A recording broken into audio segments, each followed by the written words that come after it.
drills it away.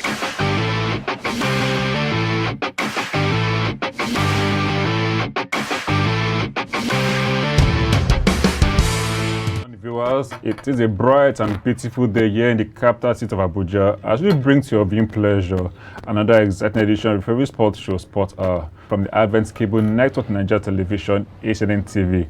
I am your regular host, Gideon Shalon. We are bringing to you events that has happened, that is happening, and that will happen in the world of sports. But we have a guest in the house who will be joining us to analyze the topics for today. But for now, we'll go on a short break, and when we return, the show will kick off in earnest. Please stay tuned.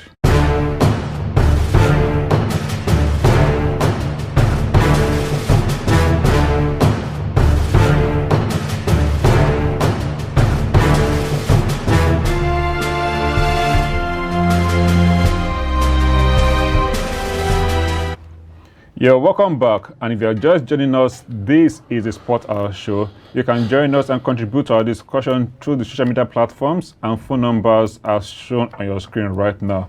Our guest today is a friend of the house and an experienced sport analyst and journalist of several years of experience, Mr. Joel Ajayi. It's good to have you join us again. A very good morning to you. As the family, as the industry, as everything. We are all fine. God is faithful. All right, you're welcome, sir. So we will start the show with the very first story today, which has to do with, of course, the Super Eagles players who will be missing the 2022 World Cup qualifying series against Liberia and Cape Verde next month. And then we have indeed the Iheanacho and another players who will be missing these qualifiers. Let's talk about it.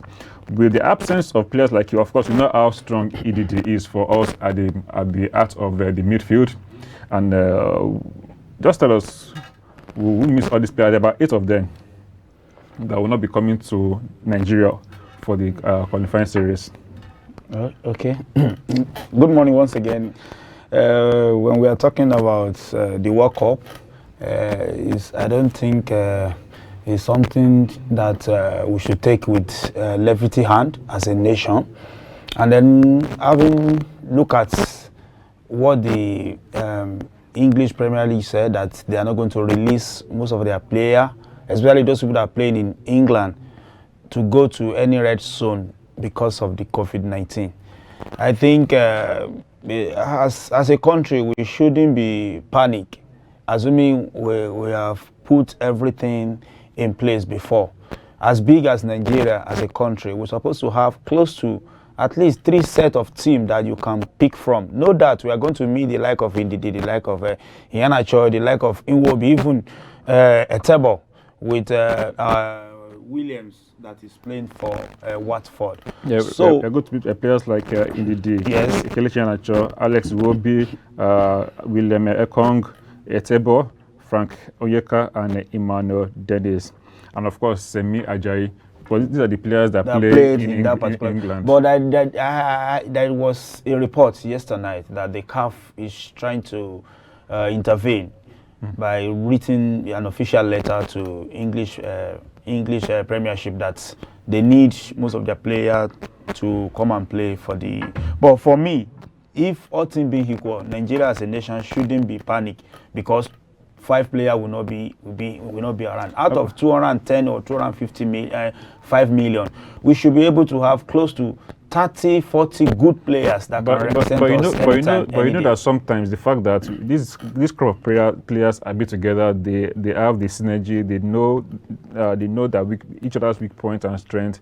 They've been together for years, so they know that for example, now Ndidi knows that if I look up, Iwobi will have gone to the right. Yeah. If I look right, Musa will have gone to the left. He knows. Everybody knows their weak points and their strengths.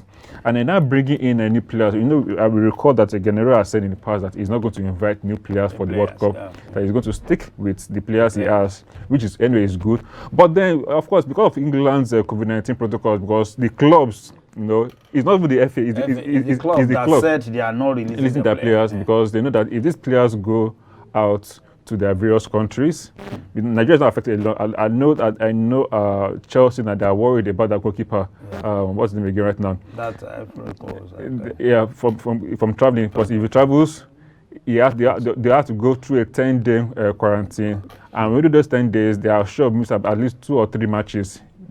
And those could be those matches could be critical matches for them. So the clubs are trying to protect their interests, but then the nation is bigger than the nations. Of course, won the clubs. Won the players. So now CAF has gone into the matter to discuss with the clubs. Okay, yes, unfortunately, Nigeria is always on the list of those red zone countries. But why should Nigeria be on the list of red? We don't have our COVID. I don't know why UK is thinking that at least our own crisis is not as much as UK crisis. Let me start. Thanks to God anyway. Okay, let me start from when you start the question by saying that they have been together, the team have been together, they know the kind of passes they can give to each other, even their communication, they can communicate fluently. There is no doubt about that. We are going to miss that. But my point is that there is no need to be panicked because of the World Cup qualifier. Because assuming the coach and the NFF and the technical crew were able to put everything in order, we should be able to have India's replacement now. We're supposed to even be thanking God, because assuming it's a competition that we are not going to have injury. Let me ask you a question. If injury take away Ndidi and lack of 2 players out of the team, are we saying we are not going to play again? No, and then another point that I want you to know is that those abroad players, those foreign players, they cherish their club so much, even more than their nation. Because that's where because how much are you going to give them coming to play in Nigeria compared to what they are going to get in their own country? At least as of today now, the NFF is still owing them over 6 months, how many months allowances. Yes, they're still owing them some allowances, and and their traveling fees and everything. Even they will be happy, because once their team manager explained to them, guys, oh boy, you are not going to this one. Before you see now, you will see even if the CAF request is granted, you will see that 50% of the already identified player that will not come will not be here. Some of them will just pick a knock. Some might pick an injury. Some might have travel itches. So, for me, we need to look elsewhere. We need to think outside the box. We need to put everything together in order to get it right. You can't tell me that we cannot have as many as in this nation if we try as much as possible to fetch them. Anyway, the good thing is that we are playing against Liberia and Cape Verde, and these are countries that we should be able to defeat, even with our local base players. Not to write off the fact that Liberia and Cape Verde, they are also very good on their own. But then we cannot stick. I think we can compare their pedigree with that of the Super Eagles pedigree, no matter the kind of players we bring, we have the talents. So anyway, the NFF will know what to do about it, or rather, and CAF will know how to navigate, because it's not only affecting Nigeria alone; it's affecting most players on the African continent. And so, moving away from the World Cup qualifiers, let's go to Italy, where Napoli, of course, they are trying to appeal against the ban given to Victor Osimhen in the last match, the very first match of the season. Of course, Osimhen was given a straight red card, for some silly, sporting activity on the pitch, and he was given a straight red card. And of course, because he is at top 9. The coach, of course, the club is trying to appeal for the length of his ban to be reduced. And I don't know how, I think it was given a 3-match ban. 2-match ban. And maybe they want it to be given, because he's going to miss games against AC Milan, Juventus. And, Jonas. Okay, yes, sorry, thank you. Yes, Juventus and Jonas is going to miss, so they don't need to miss any of those important games. But then, how successful can Napoli appeal this length? And of course, Osimhen, he was supposed to start the season on a bright note, but he's starting with a red card. Unfortunately for the young Victor Osimhen, the little I know about football is that no matter skill you have, no matter strength you have, no matter influence you have, you must keep the rule of the game. I watched the clip of what actually happened on that very day. It was not something that's good for me, even as a Nigerian. For a player to raise his hand to slap his opponent because of what he has done to him. Yes. You are not a referee. Allow the referee to dictate whatever thing that is going to happen. That is, and then that one will be a lesson for many young players. You know, once they have small money, they have small influence, it goes straight to their brain, and then they will start misbehaving. That is why you cannot see in the like of Messi, in the like of Cristiano Ronaldo. It is when they get there, when they will be able to have mouth to talk to any referee. You must have paid the price before you start all this kind of... Even his coach, Luciano Spalletti, said he has to watch his emotions. Yeah. You know, yes, there are times that the players, of course, their emotions can take over them, but you know, you're still a young lad trying to get to that top of your game. Yes. But you need to keep your emotions. It's something like Ronaldo. Of course, we have seen games like where Ronaldo push referee. Yeah. We have seen Messi also do the same thing. Of course, it happens.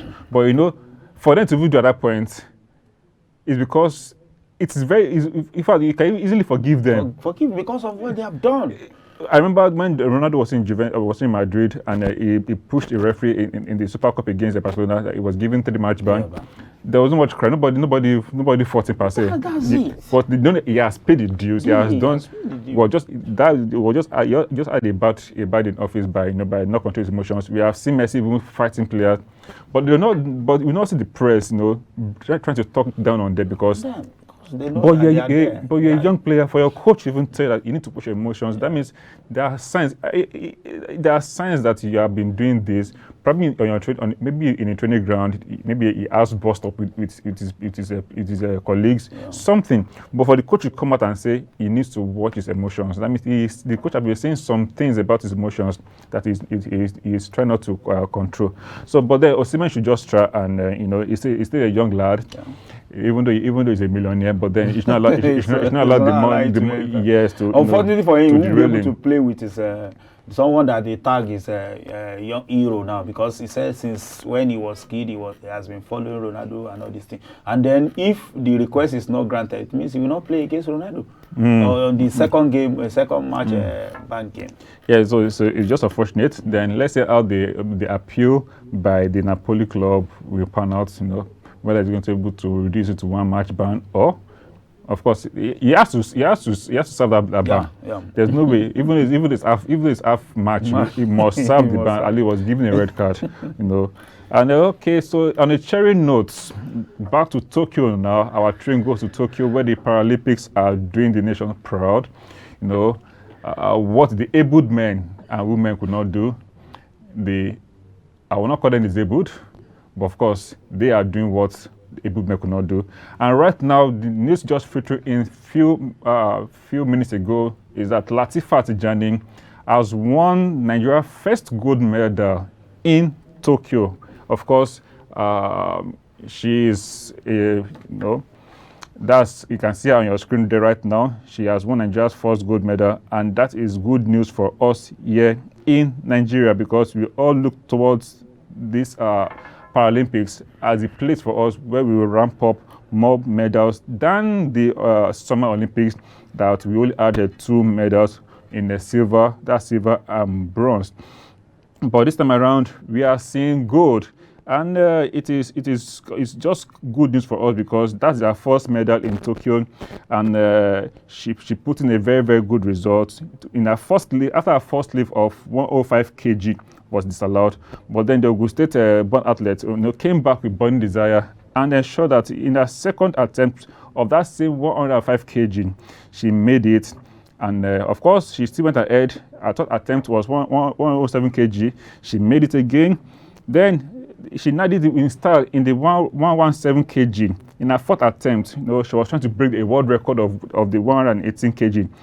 But of course, she could not make it that one to break that record. But at least by lifting 117 kg, she got Nigeria's first gold medal. Assuming she was able to reach the 118 kg, she'll have broken the world record. But of course, she could not, or not even break, at least matched. Yes, she matched. She will match the world.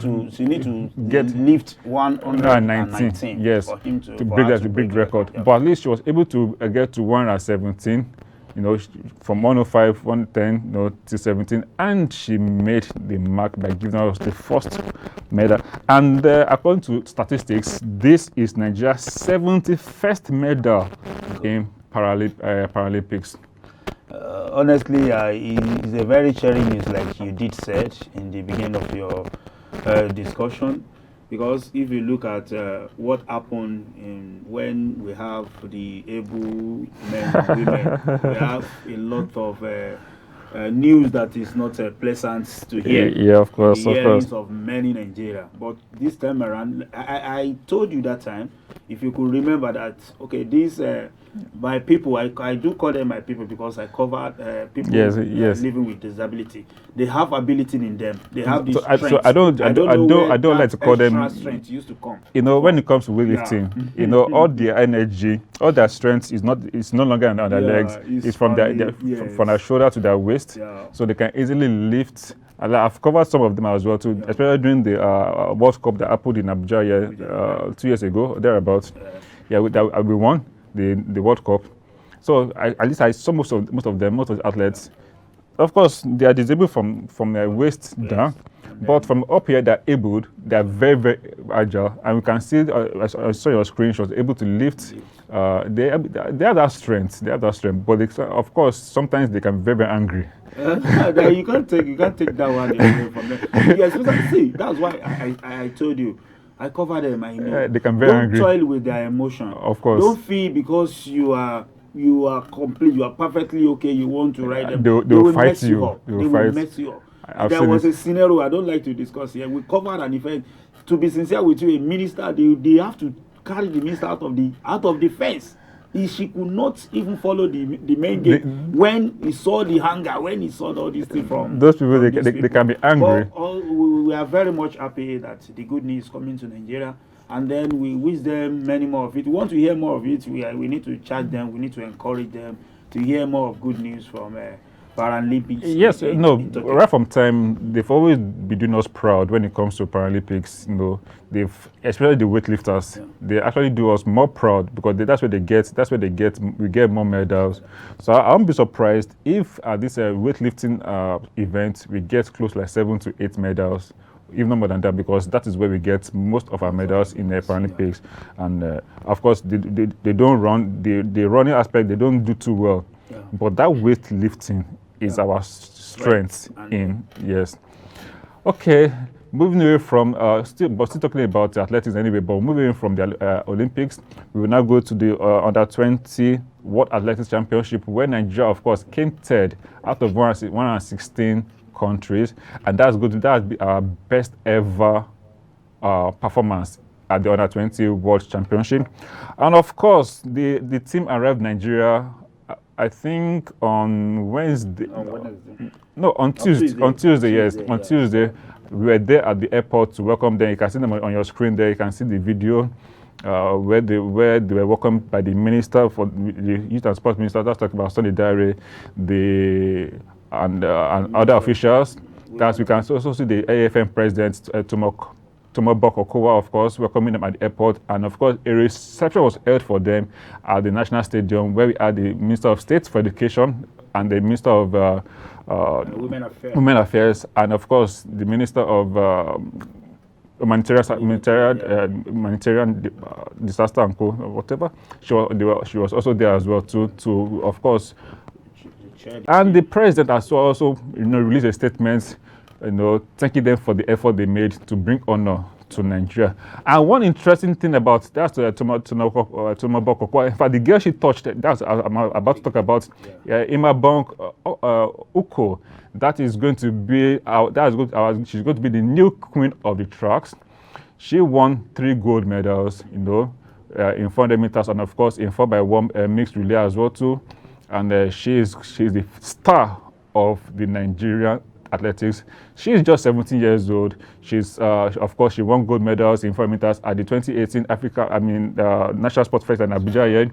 And of course she will take that title again in Edo Sports Festival, where she in the 400 meters relay, and she's just 17 years old. When she won in 2018, she was 14 years old. So imagine a 14-year-old girl defeating athletes like Yinka Jaye, experienced athlete of several years. But of course, she did the unthinkable, having a personal best of about 51.72, if I remember, 51.72 seconds. Then that is a record from this young girl. And unfortunately, good news I'm writing a feature story on her. You know, she's a star of the. In fact, she's a new queen of the tracks. She will take over from Okagbare, and hopefully, our coach, the government will keep her on track to ensure that she does not derail from where she's going to. This girl is our champion. So let's talk about this. How we performed in Nairobi, Kenya, basically. Honestly, I am not surprised with the performance of the under-20 Nigeria that traveled to Nairobi, Kenya, to represent us. We have it, if not because of one or two challenges that we normally have when the competition is coming, or the leadership tussle that normally affect us. We have as many as possible Nigeria that can do this. Yes. And then we cannot be talking about this success today without talking about those people that are working on the ground to ensure that these athletes are fit. Because when we interviewed the president of Athletic Federation of Nigeria, he said that he was ensured that he made sure that he calmed the athlete even before he traveled close to 2 months, feeding them, clothing them, do everything for them. In Asaba. We have to give it to some administrators that have it at hand. We know Okowa, Tonaba Okowa, as someone who has been to sports. Of course, he's still the Delta State Sports Commission. What do you call it? Sport Commissioner. No, Delta State Sports Commission head. He's still in charge of the commission in Delta State, and we know how Delta State have been performing at the National Youth Games, and as well as the National Sports Festival itself. So he's bringing his wealth of experience. So he said that he's going to transfer what the magic he used in Delta State, and he mentioned one thing that is of keen interest to me, that the welfare that an hungry man cannot perform at all. So the welfare of the athletes as well as the coaches will be taken care of. Honestly, I have faith and belief that if we have it now, that the issue of the crisis is a bit over in the federation now, because this is our powerhouse, except we are deceiving ourselves. This is the biggest federation. This is the biggest federation that's supposed to give close to 10 medals, at least in any competition outside the country. And then we have it all there. I always say it. There is no need of you saying that I'm from A, I'm from B, I'm from this thing. When we are talking about Nigeria, we're supposed to just come together as a Nigeria to build this, especially the sport that is the sport is one of the things that is giving many Nigeria joy today, because the news here and there is not sharing. But when we are talking about it, look at what happened at the airport that very day. Look, people who are looking at these people that they nearly miss their flight because they want to see what these people have done. So to me, we need to just capitalize on this. Well, it was almost funfair, the trumpeters, the drummers, everybody singing, dancing. They were all there, they were dancing. Why we were not dancing, we were busy taking pictures. But then that's just the beauty, sport brings life. And like we've always said on this show, that there's a need for us to invest more in sports. And we'll keep hammering it that there's a need for us to invest more in sports to bring life. Sports is life. Life is sports. Okay, let's move away from that and go to basketball right now. And still, of course, cherry news.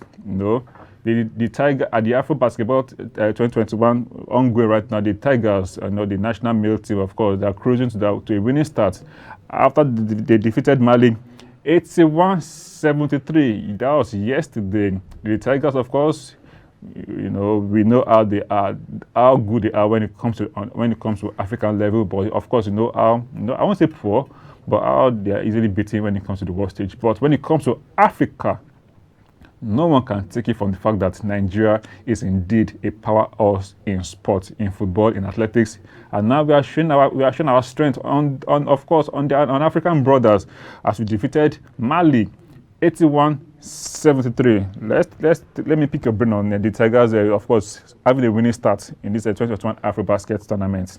It is a very good start for us. But to be sincere with ourselves, I am not impressed with the game. Why would you say that? Maybe it's the first game they play. Maybe they will change along the line. Remember, there were no NBA stars out there. I remember. But I will tell you one thing. At the first quarter, we are leading with 19 points.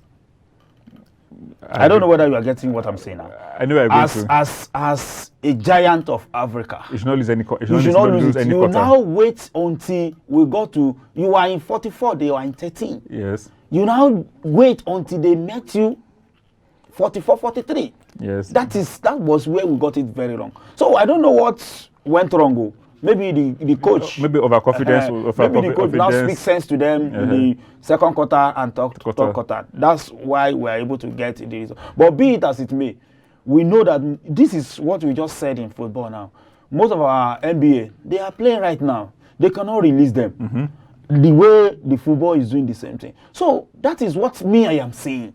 As we speak now, they try as much as possible to get the player together within the shortest period of time, because they don't have it in mind that all these NBAs that we are talking about will not follow them to Afrobasket in Rwanda. But the truth of the matter is that they were able to put this team together within the shortest period of time. Give it to them. But my own is that coach need to work on them. If you are making progress, even if you are not getting point again, you should not be allowed your opponent to get that kind of. But all the same, they're still able to show that grit, that resilience to be, and of course, when they saw that they're close to losing, they picked up from it. And the bottom line is that they won the very first game. Whichever they won it, at least victory. And then they are playing their next game against Kenya. I don't think Kenya is not. I think they're playing tomorrow. They are playing tomorrow. So I don't think it's not. So let's see. That can give them the. I want to see Nigeria playing against Senegal, playing against Egypt, playing against Tunisia in the final or the semi-final. Senegal drags. That is when we know whether we are still giant of Africa. The Senegal drags with Nigeria when it comes to Afro basketball. Of course, moving from basketball, let's go to volleyball. Under 19 World Cup, where this one on a sad note anyway, Nigeria suffered their second defeat. They fell 3-0 to Poland. That was very sad. We know the spiking game can be very, very beautiful if you are winning. Of course, when you are losing, it can be sad. So Nigeria suffered their second defeat, and our chances of qualifying to the next round is very, very slim, because that's our second defeat in a row. So I don't know how we're going to qualify. Of course, in this kind of things, we always like to permutate. This one must lose for this one to win. This one should not score. This one should not have many points for us to, But then we've lost our second game. Honestly, it's very unfortunate, because I was with this team when they want to travel to India. I think last week with Wale. When they were traveling to. I was privileged. I was at stadium. I discovered that they came from Kaduna. They are going to airport to jet out of the country to Mali, to India. It is unfortunate. They promised heaven and heart, but I think they are unable to do it. But all the same, we need to just give it to them. It's not easy. Let them come back home, do their preparation, and get it. They will learn from my experience. Okay, so let's go to another story for the day, because we have the 75 players jostling for honors at the IGP Open Squash Challenge. It's going to be the maiden edition IGP Open Squash Challenge. How the squash is played, of course, in a closed room, 2 players or 4 players depending. Hit the ball up and down. So 75 players will be jostling for honors at the first edition of the IGP Squash Challenge.